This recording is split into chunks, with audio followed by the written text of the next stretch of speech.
on, we sing. His love endures through generations. I know that you will keep your covenant. I'm calling on the God of Moses, the one who opened up the ocean.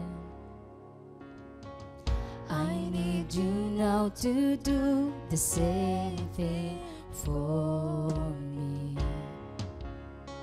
For me, for me. Come on, we all sing. Oh God, my God, I need you. Oh God, my God, I need you now. How I need you now. Oh rock of ages, I'm standing on your faithfulness. On your faithfulness.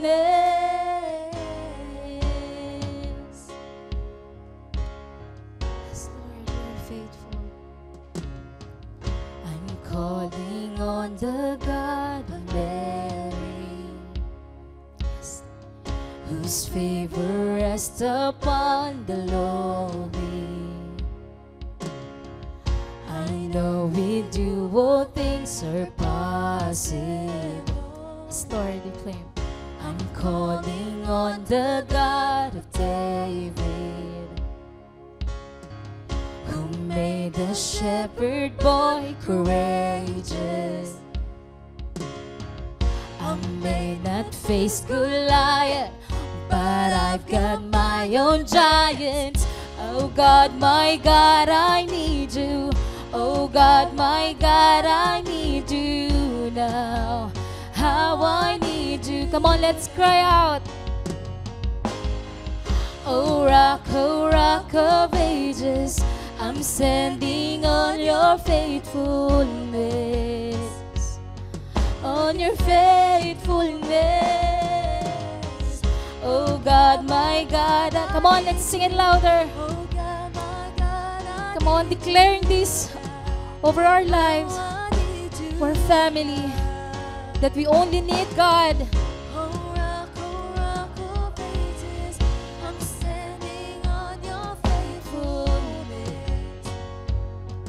On your faithfulness. I'm standing on your faithfulness. You never change, Lord. Come on. You heard your children.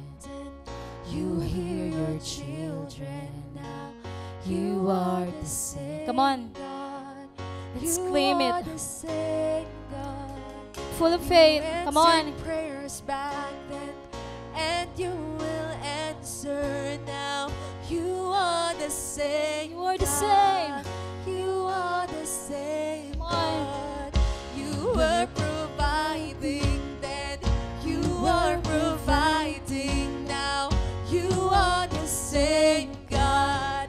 You are the same God. You moved in power then. God moved in power. Now come on, church. You are the same God. Come on, He's the same. You are. Pwede po ba natin itaas ang Come on. ating mga kamay? We're a healer then. You are a healer now. You are the same God. You are the same God. You are a Savior. Thank you, Jesus. You are a Savior now. You are the same God. You are the same God. Oh God, my God, I need you. Oh God, my God, I need you now. How I need you now. Come on. Oh rock of ages, I'm standing on your faithfulness.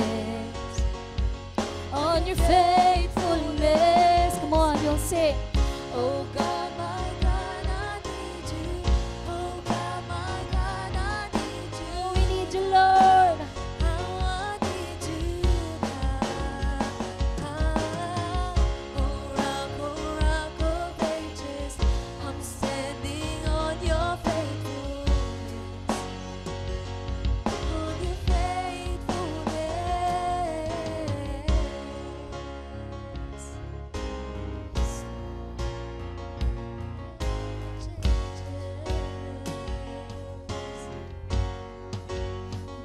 Jesus, you're the same yesterday, today, and forever.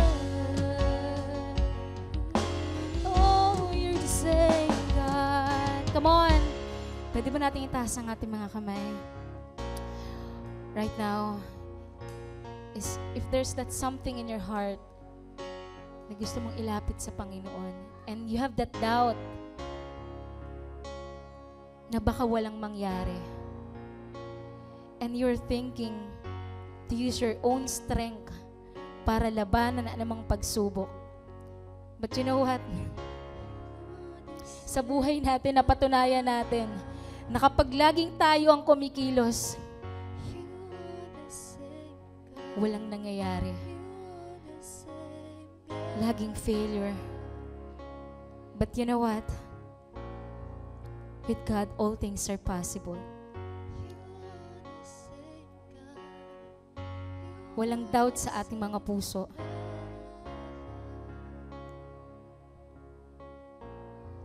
Ipagkatiwala natin sa ating Panginoon lahat. Kagaya ng mga ginawa ng Panginoon kila Jacob, kila Moses, kila Mary, kila Paul. Mga transformation, miracles, breakthroughs na naranasan nila, nakita natin, nabasa natin sa Bible.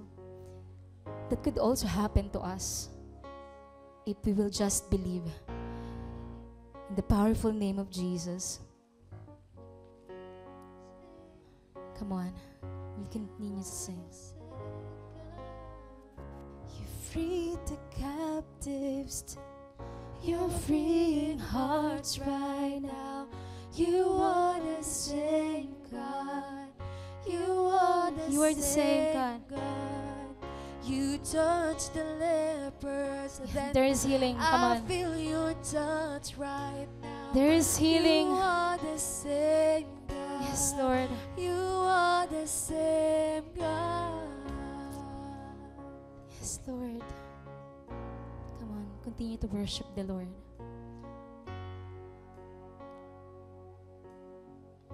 Yes.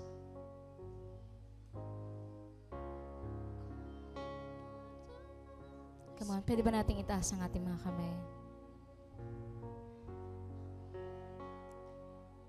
Come on.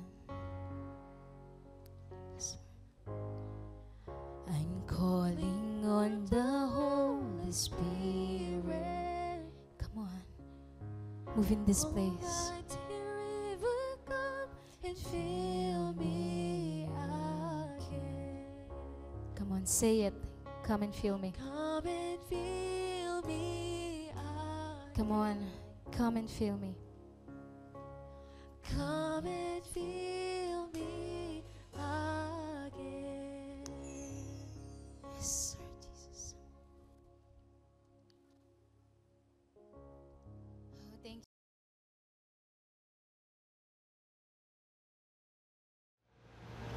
Isang pinagpalang gabi po sa ating lahat. Welcome po sa ating midweek prayer gathering.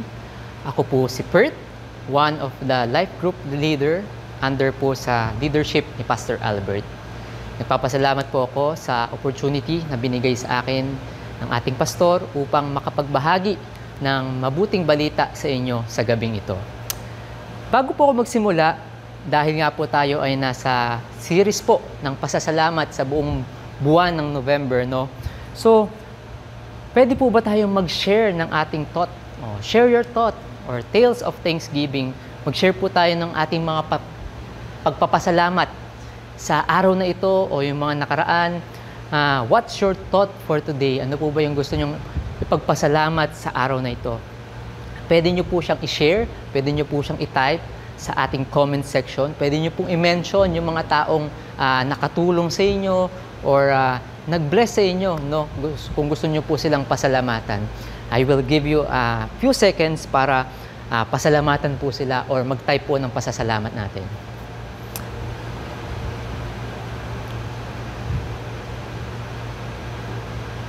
Also, dahil po tayo ay nasa 30 Days of Thanksgiving Challenge, nasa day 30 na rin po tayo, no? And ang ganda po ng ating pong devotional guides or devotional na ginagamit, no? And we thank the Lord dahil meron tayong mga gantong resources na nagagamit natin upang tayo ay mas lalo pang lumalim sa ating Panginoon, no?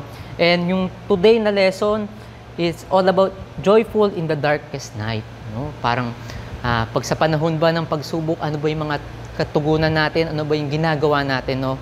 And kung mababasa po natin sa ating devotional guide, sabi doon, the only ultimate answer to trouble, grief, pain, and loss is a constant returning to God in worship and gratitude. And even in the darkest night, you can still experience His peace, rest, knowing that the joy of morning is ahead.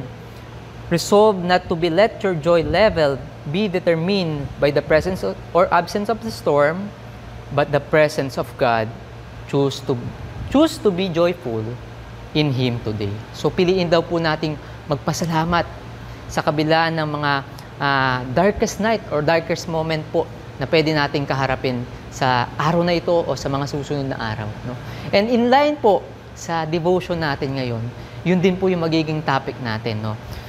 And we will talk about gratitude, a great attitude. Mababasa po natin o ang ating pong scripture sa gabing ito is Luke chapter 17 verse 11 to 19. It talks about the healing of the 10 lepers, no? And ang sabi po sa isang quotation, gratitude is one of the most beautiful expression of the heart. It not only reflects an acknowledgement of the kindness and goodness we've received, but also signifies a heart attuned to the source of all blessings. Hindi lang pala dapat natin alam na tayo ay pinagpala, kundi dapat alam din po natin pala na kanino ba nanggaling or kanino nanggagaling yung mga pagpapalang ito, no? So, in line to that, basahin po natin yung Luke chapter 17, verse 11 to 19. Buksan po natin yung mga Bible natin, even na meron po tayong verse dito sa screen, no? Sabi po dito, now on His way to Jerusalem, Jesus traveled along the border between Samaria and Galilee. As He was going into a village, 10 men who had leprosy met Him. They stood at a distance and called out in a loud voice, Jesus, Master, have pity on us. When He saw them, He said, go, show yourself to the priest. And as they went, they were cleansed. One of them, when he saw he was healed, came back praising God in a loud voice. He threw himself at Jesus' feet and thanked Him. And he was a Samaritan. Jesus asked, were not all 10 cleansed? Where are the other 9? Has no one returned to give praise to God except this foreigner? Then He said to him, rise and go. Your faith has made you well. Pinagpala po ang pagbasa ng salita ng ating Panginoon. In this passage, we will learn lessons on the importance of thankfulness in our relationship with God, and teaches us the difference between physical healing and spiritual wholeness, no? Yan po yung pag-aaralan natin sa gabing ito. But first, let us ask ourselves in this question, no? How do we respond to the blessings and miracles in our lives? Paano po ba tayo tumutugon sa mga pagpapala, biyaya na natatanggap natin sa ating Panginoon, no? Are we like the 9 who receive and move on? Kagaya raw po ba tayo ng Siyam na nakatanggap ng kagalingan pero nakalimutan na bumalik sa ating Panginoon upang magpasalamat? Or kagaya po tayo ng isang leper na ito o Samaritan leper na ito na bumalik upang magpasalamat sa kagalingan na natanggap niya sa ating Panginoong Hesus. So, ang unang puntos po sa ating message sa gabing ito is all about the healing of the 10 lepers, no? The healing of the 10 lepers. So, Jesus heals 10 men with leprosy. Yan po yung nabasa natin. In the opening verses of the passage, we learn that Jesus, traveling through borderlands of Samaria and Galilee when he encounters 10 men suffering from leprosy. These men were outcast. So paano raw sila naging outcast? Or bakit daw sila na-isolate? Kasi nga po dahil sa karamdaman nila. Meron po silang karamdaman na tinatawag na leprosy. And they are isolated sa kanilang family, sa community nila, and even in their faith. Dahil nga po sa karamdaman nila, sila po ay nalayo sa mga mahal nila sa buhay, sa community na meron sila, sa society na kinabibilangan nila. And during that time, leprosy not only caused physical pain and suffering, but also had social and spiritual implication. Bakit? Dahil nga po sa karamdamang ito, sila ay nalalayo sa mga mahal nila sa buhay. So, grabe yung, yung, kumbaga, yung tataubin pa nun, yung nangyari nung during pandemic, na napalayo ka sa mga mahal mo sa buhay dahil meron kang COVID during that time. Pero dito, dahil may karamdaman kang leprosy, hindi mo rin magawang malapitan yung mga mahal mo sa buhay. O even sa mga taong nakapaligid sa'yo, nalalayuan ka pag nakita ka na meron kang karamdaman na leprosy. Lepers were considered ceremonially unclean and were required to live apart from society. Grabe po nung panahon na yun, dahil po sa karamdaman, ikaw ay inilalayo or nilalayo sa society, sa pamilya mo, and hindi ka rin makapagsimba o samba during that time, Pero sa kabila ng kanilang kalagayan at sitwasyon, nagkaroon sila ng pag-asa sa pamamagitan po ng ating Panginoong Hesus. And nakita po natin, nabasa po natin, nung nakita nila si Jesus at nang makita sila ni Jesus, ano po yung naging response? Ano po yung naging tugon ng ating Panginoon? Jesus sees and respond in their desperation. Mababasa po natin sa verse 13, and called out in a loud voice, Jesus, Master, have pity on us. They express their deep need and desperation. Grabe po, Dahil nga po sa karamdaman nila, the best way na pwede nilang magawa is humingi ng tulong sa Diyos na ito, sa taong ito, na kayang magpagaling sa kanila. So ano pa po yung naging response ng ating Panginoon bukod sa nakita niya yung ating pong desperation o yung pangangailangan natin? Jesus sees their physical and spiritual distress. He doesn't turn away but responds with compassion. Ganito po ang nature ng ating Panginoong Hesus, He responds in every people with compassion. And ano pong principle ang pwede nating makita sa unang puntos po na ito? God sees us in our brokenness even when we feel far from Him or unworthy of His attention. He hears our cries for help. We are never too far gone for His mercy. Nakikita, naririnig at nararamdaman ni Lord ang nararamdaman mo. Kung pakiramdam natin na parang binabaliwalatan tayo ng iba, ng mga taong nakapaligid sa atin, na parang hindi na tayo karapat-dapat sa atensyon ng ating Panginoon o atensyon ni Lord sa atin. Tandaan mo, kapatid, si Lord ay nakatutok, nakatingin, nakabantay, at naririnig niya ang mga daing at iyak mo. Hindi malayo si Lord. Lagi kang hawak ng Panginoon sa kanyang mga kamay. Tandaan po natin yan, mga kapatid.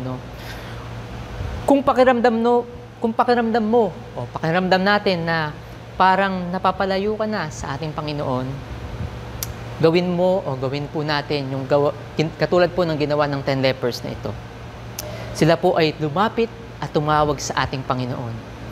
And surely, tandaan po natin, kagaya po ng nabasa natin kanila, He will never turn away from us. Hindi po tayo tatalikuran, hindi po tayo iiwan, hindi po tayo bibitawan ng ating Panginoong Hesus. Now, the question is, after Jesus see the needs of these 10 lepers, meron pong healing process na nangyari. No? So, ano po ba yung nangyari after that na tumawag yung 10 lepers na ito? No? Sabi po sa verse 14, when he saw them, he said, "Go, show yourself to the priest." And they went, they were cleansed. So, ito po yung inutos or sinabi ng ating Panginoong Hesus sa mga lepers na ito. No, bakit sinabi ni Jesus ito? Hindi ba pwedeng, sige, magaling na kayo, okay na kayo. Bakit niya sinabi na pumunta kayo sa mga punong saserdote o mga punong pare? Bakit niya po ito sinabi, no? Because in doing so, he is following the law of Moses, which required the priest to declare a person healed before they could reintegrate into the society, no? O into society. So, ang isang local priest pala during that time, no, meron siyang duty bilang tagapag-lead ng worship tuwing Sabat. At the same time, they are also health official, parang parang DOH lang sa panahon natin ngayon, no? And if a person was miraculously healed of leprosy, ang gagawin po ng mga priest na ito ay syempre i-check yung katawan ng mga taong may leprosy na ito na gumaling to test kung okay na ba talaga sila, kung wala na ba talaga silang sakit. At the same time, no, pag nakita nila na ang mga taong ito ay tunay at ganap na magaling, sila po yung magbibigay ng announcement na ang taong na to ay magaling na at pwede nang makabalik sa society o makisalamuha ulit sa mga tao. So, bakit nga ba ito ang sinabi ng ating Panginoon sa kanila? Bakit hindi na lang po sinabi na, magaling na kayo? Kasi po, dito po tinuturo sa atin ang pananampalataya. It's all about faith. Bakit po? Kasi, this act required faith. Yung ginawa po, yung sinabi po ng ating Panginoon, yung command na sinabi niya sa mga 10 lepers na ito, it requires faith po. Kasi, dahil sa command na yon at sa pagsunod nila sa sinabi ng ating Panginoon, sila po ay nakaramdam ng kagalingan. Pero hindi man po mabilis ang kagalingan. Pero at least nakita po natin na sila'y gumaling talaga, no? This act required as they were not healed immediately, as they obeyed, they were healed on the way. No? Nung sa kanilang paghakbang, maybe, no, papunta po doon sa mga priest o mga punong pare, ay parang na unti-unti sa bawat hakbang nila, sila po ay gumagaling. Ito yung ibang parte ng katawan nila po ay bumabalik. No? And sino po dito ang aamin? Madalas, demand muna tayo bago tayo sumunod sa ating Panginoon. No? Dahil po sa kwento na nabasa po natin, nakita po natin dito na they follow first before they see the result. No? Na parang itinuturo po sa atin sa kwento na ito na huwag muna nating tingnan yung magiging resulta. No? Bagkus tayo muna po ay sumunod sa ating Panginoon. No? Minsan kasi, ang sasabihin natin, Lord, ito muna. Gawin mo muna to, tsaka ko to gagawin. Madalas gusto muna natin ng resulta o result bago tayo sumunod. But in this story, nakita natin, Jesus command these 10 lepers first for they to see the result. Inutusan niya muna yung 10 ketongin na ito. And dahil sa kanilang pagsunod, nakatanggap sila ng kagalingan na kanilang hinahangad. So ano po yung principle na makikita natin dito? Obedience to God's word often precedes the manifestation of His promises. Healing and transformation sometimes required faith in action even when the full result isn't immediately visible. Una muna ang pagsunod at ang resulta kasunod. Pero minsan takot tayo sumunod kasi di natin nakikita yung resulta, no? Hindi pa po natin kasi nakikita yung resulta, kaya takot tayo minsan na sumunod. Pero tandaan po natin, hindi ito tungkol sa resulta. Hindi po ito tungkol sa resulta, no? Ito po ay tungkol sa ating pananampalataya sa ating Panginoon. Kung tayo po ay nagtitiwala sa sinabi ni Lord, tayo po ay susunod. Sino po dito ang nagtitiwala sa mga pangako at sinasabi ng ating Panginoon at handang sumunod sa Kanya? So what's next? After ng pagsunod ng 10 lepers na to, gumaling ba sila? Yes, gumaling po sila, no? Pero ilan po ba yung bumalik sa ating Panginoong Hesus upang magpasalamat? So, the second is the one who returned. Yung nag-iisang bumalik. A heart of gratitude, no? Mababasa po natin sa verse 15 and 16 na one of them, when he saw he was healed, came back praising God in a loud voice. He threw himself at Jesus' feet and thanked him. And he was a Samaritan. Nang ma-realize ng mama na to na siya ay magaling na o gumaling na, ano yung ginawa niya? Ano po yung ginawa niya? Sabi po dito, bumalik po siya sa ating Panginoon at nagpuri po siya ng malakas sa ating Panginoon, no? And kung babalikan po natin yung story kanina, no, nakita po natin nung sila po ay nananawagan sa ating Panginoong Hesus, sila rin po ay sumisigaw o pasigaw na nananawagan sa ating Panginoon. Pero dito, no, nang siya na-realize niya na siya gumaling na, pasigaw naman po siyang nagpapasalamat sa ating Panginoon. Siguro, no, grabe po noon panahon na yun, siguro nagkakanda maos na tong mama na to, kakasigaw ng pasasalamat niya sa ating Panginoon. So, bakit ganon yung naging response niya? Bakit ganon yung naging response ng mama na ito, ng Samaritan leper na ito sa ating Panginoon? Because he recognized God's work in his life. Nakita niya yung ginawa ng Panginoon sa kanyang buhay. Kapatid, sa oras na ito, ano na ang ginawa o nagawa ni Lord sa buhay mo? Ano na yung mga bagay na nagawa ni Lord sa buhay mo ngayon? Do we even recognize it? Nakikita pa ba natin siya? Nakikita pa rin ba natin yung ginagawa ni Lord sa buhay natin? Nare-recognize pa rin ba natin yung mga pagpapala, biyaya na natanggap natin sa ating Panginoon? Do we even show it or say it loud sa ating Panginoon? Or do we praise the Lord about it? Sa panahon po ngayon, no, napaka typical or minsan ay madalang na lang yung mga nagbibigay or nagsasabi ng thank you or salamat dahil nga po parang nababaliwala na yung ganong attitude, yung maging mapagpasalamat. So, in this message, ito po yung gustong itauro sa atin ng ating Panginoon na ma-recognize, makita natin kung ano pa yung ginawa at patuloy pang ginagawa ng ating Panginoon sa ating mga buhay ngayon, no? The Samaritan leper didn't just recognize that his skin was healed. He recognized that Jesus was the source of his blessing, of his healing.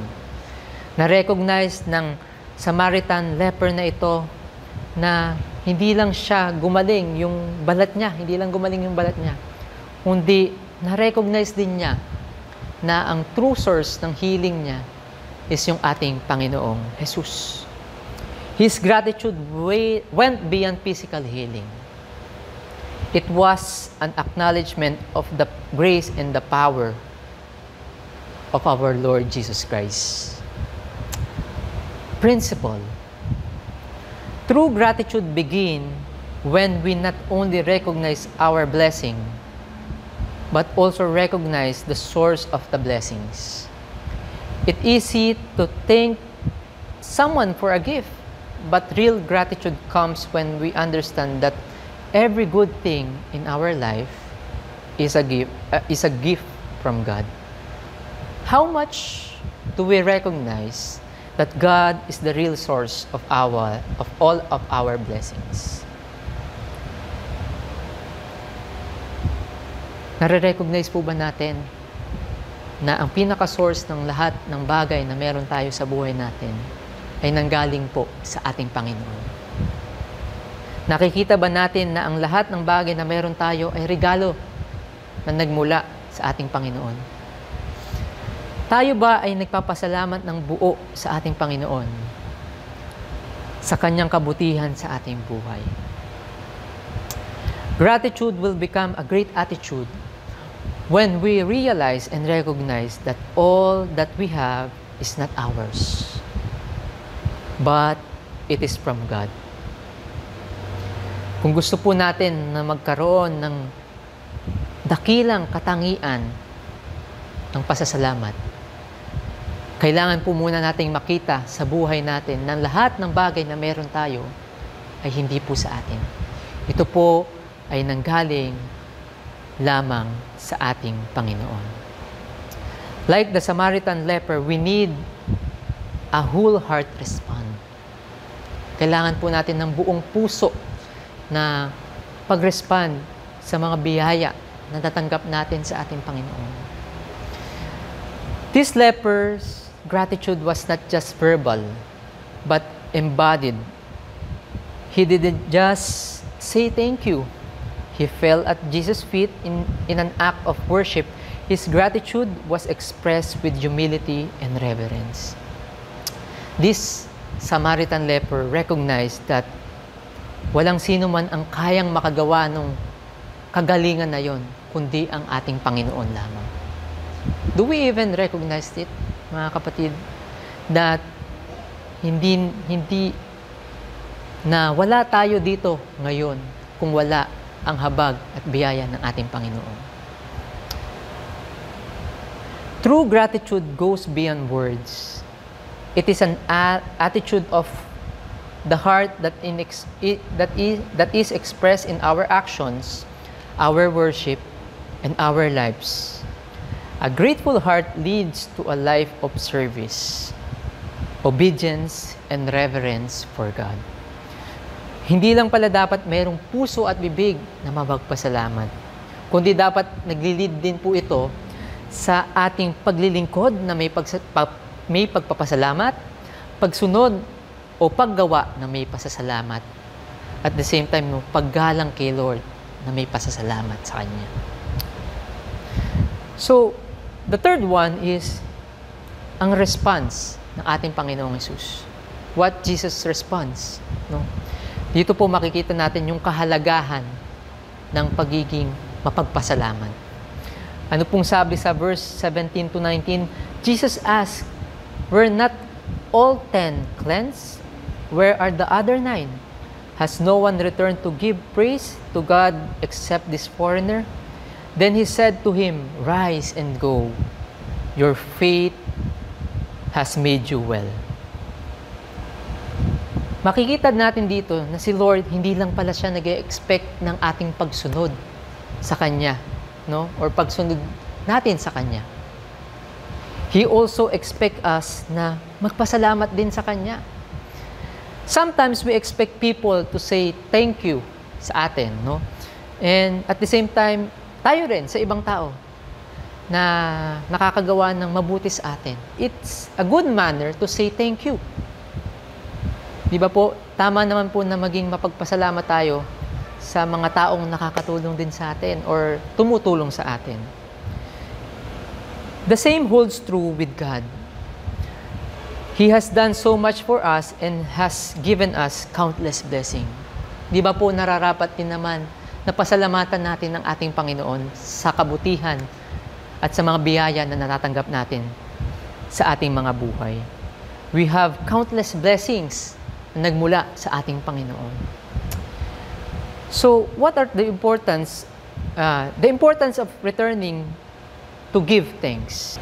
Bakit po ba importante ito, no? Na tayo po ay nagbabalik ng pasasalamat sa ating Panginoon. Jesus' question highlights a sad truth. Though all 10 were healed physically, only one received the deeper healing of gratitude. The 9 received a miracle, but they missed an opportunity for a deeper relationship with the one who healed them. So, balikan po natin yung tanong natin kanina. No? Ano po ba yung tanong natin kanina? How do we respond to the blessing and miracles in our lives? Are we like the 9 who receive and move on? Or are we like the one who returns to give thanks? Last Sunday po, narinig po natin yung tatlong uri or three different kinds of faith. No? Nandyan po yung fair weather faith, foul weather faith, all weather faith. Anong uri po kaya ng faith ang meron yung 9 lepers na ito at yung Samaritan leper na ito? Iba po sa fair weather faith, narinig po natin noon na tayo po ay mananampalataya lamang pag okay yung sitwasyon natin. Yung sa foul weather faith, tayo'y mananampalataya lamang or pag tayo ay dumadaan sa mga pagsubok sa ating buhay, tapos pag naging okay na ang lahat, wala na. Nakakalimot ulit tayo sa ating Panginoon. Or do we have that all-weather faith na kahit anong panahon, kahit anong sitwasyon, tayo po ay mananampalataya at susunod sa ating Panginoon? Principle: we can receive blessings, miracles, and gifts from God, but if we don't take the time to recognize and thank Him, we may miss the deeper spiritual transformation He desires to bring in our lives. No?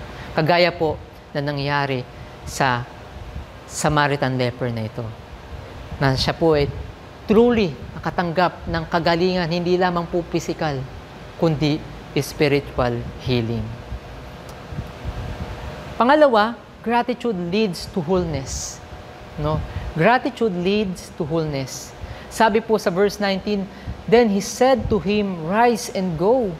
Your faith has made you well.'" Makikita po natin dito at mababasa po natin yung salitang well. The word well here is the Greek word sozo, which means save or made whole. This leper didn't just receive physical healing, his act of gratitude brought a deeper spiritual healing. No? Dahil po sa pagiging mapagpasalamat na ginawa o pagpapasalamat na ginawa ng leper na ito, siya po ay nakaranas ng ganap at buong kagalingan sa kanyang buhay. No? Sabi nga po doon, whole, well. Grabe po, no? Kung gusto po natin makatanggap ng buong kagalingan sa ating buhay, matuto po tayong magpasalamat sa kabutihan ng ating Panginoon sa ating mga buhay. Gratitude has the power to bring wholeness to our lives. It transforms us. When we respond to God with a thankful heart, we experience not just external blessings, but also a deep inner peace and spiritual restoration. So, what are the lessons that we can apply on our lives according to the story? Ano po ba yung mga lessons na pwede po nating may-apply sa buhay natin, no? About po sa nabasa natin kanina. Number 1 is, gratitude is a choice, not a reflex. The 9 lepers received healing, but they didn't choose to turn back and thank Jesus. Ito po yung nakakalungkot, no? Yung siyam gumaling, pero hindi sila bumalik upang magpasalamat sa ating Panginoon.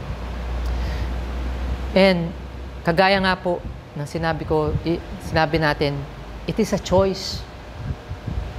Ang pagpapasalamat daw po ay isang pagpili rin, no? It is our response. Kung ano po ba yung magiging response natin sa panahon na tayo po ay nakakaranas at nakakatanggap ng pagpapala sa ating Panginoon. Gratitude isn't automatic. It requires intentionality. Ito po yung nami-miss out natin ngayon, no, sa panahon natin ngayon. Minsan po kasi parang nagiging ilag po tayo na magpasalamat kasi parang nakikita natin, parang ay, ang baduy naman.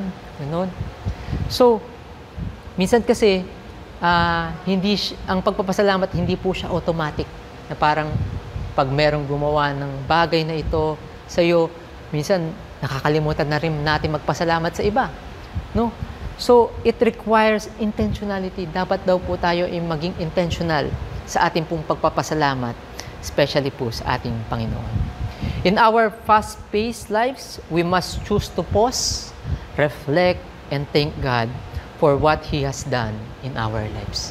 Yan po yung nakakalimutan natin, na mag-pause, mag-reflect, alalahanin po natin yung mga bagay na nagawa ng ating Panginoon sa atin at pasalamatan siya sa mga bagay na iyon. So, ito po yung challenge sa atin, no? Na minsan po, tayo po ay maghinay-hinay o tayo po ay mag-reflect, alalahanin po natin, balikan po natin yung mga bagay na ginawa ni Lord sa ating mga buhay. So, paano po natin ito gagawin, no? Ito po yung application. Make it a habit to thank God daily. Dahil nga po tayo nasa series or nasa 30 days of thankful or Thanksgiving challenge tayo, no? Make it a habit to thank God daily. Yun, ginagawa na po natin yan. Not only for big blessings, but also for the small ones. A heart of gratitude transforms the way we see the world. Pag tayo raw po ay laging nagpapasalamat at lagi natin nakikita yung kabutihan ni Lord sa buhay natin, unti-unti po, nagbabago po yung pananaw natin. Hindi lamang sa sarili natin, kundi sa paligid natin. Amen? Pangalawang lesson po na pwede nating may apply sa ating mga buhay is thankfulness is an act of worship. Ang pagpapasalamat daw po ay pagpapakita ng ating worship sa ating Panginoon. So, the Samaritan leper's gratitude was more than a polite thank you. Hindi lang siya magalang na pagpapasalamat. Kasi, di ba nga po, naghihiyaw siya na nagpupuri sa ating Panginoon. It was an act of worship, no? Ganito po ba tayo? Pag tayo po ay nagpapasalamat sa ating Panginoon, tayo po ba'y humihiyaw? Tayo po ba'y namamaos, kakasigaw ng pasasalamat sa ating Panginoon? When we thank God, we acknowledge His sovereignty, power, and goodness sa ating mga buhay. So, as we practice gratitude, no, mga kapatid, let's also worship God and acknowledge na siya po ay yung pinakadakila sa ating mga buhay. And how we do it? Our gratitude should lead to worship, whether through prayer, singing, or living according to His Word, or thanksgiving should always point back to God as the source of every blessing. Dapat po, ang ating pong pasasalamat, naglilid siya sa ating pong pag-worship sa ating Panginoon. Pagkilala sa Kanya. Pagkilala na siya'y dakila sa ating mga buhay. No? Pangatlo, gratitude brings us closer to God. Gratitude brings us closer to God. Tayo po ay napapalapit sa ating Panginoon pag tayo po ay laging nagpapasalamat sa Kanya. Why? O sa paanong paraan, no? Kasi nga po, pag nakikita natin yung kabutihan ni Lord sa buhay natin, mas makikita natin na buhay si Lord sa buhay natin. The one leper who returned received more than healing. He received spiritual wholeness. Gratitude opens our hearts to a deeper relationship with God. No? Ito po yung nangyayari kapag tayo po ay nagpapasalamat sa ating Panginoon. It open our hearts and mas lalong tumitibay yung relasyon natin sa ating Panginoon. And ang application po natin dito, let gratitude be a way of drawing nearer to God. As we thank Him, we recognize His presence in our lives and invite Him to work more deeply within us. Yan po yung panalangin natin, no? That God works in us daily. Number 4, gratitude is for everyone, even outsiders. Gratitude is for everyone, even outsiders. The one who returned was a Samaritan, a foreigner. No? Hindi pa nga po siya Jewish. Samaritano siya, half-half, kumbaga. This shows us that gratitude is not reserved for those who are insider or worthy. Hindi lamang po ang pagpapasalamat ay hindi lamang po dapat pala nasa atin lang, kundi po para sa lahat. No? So, God's grace is available to all. Available po siya para sa lahat. And He delights when anyone, no matter their backgrounds, comes to Him with thankful heart. Ito po yung gustong mangyari ng ating Panginoon sa atin, sa buhay ng bawat isa sa atin. No? Na tayo'y bumabalik sa Kanya at nagpapasalamat sa Kanya sa kabila ng mga bagay na nagawa natin laban sa ating Panginoon.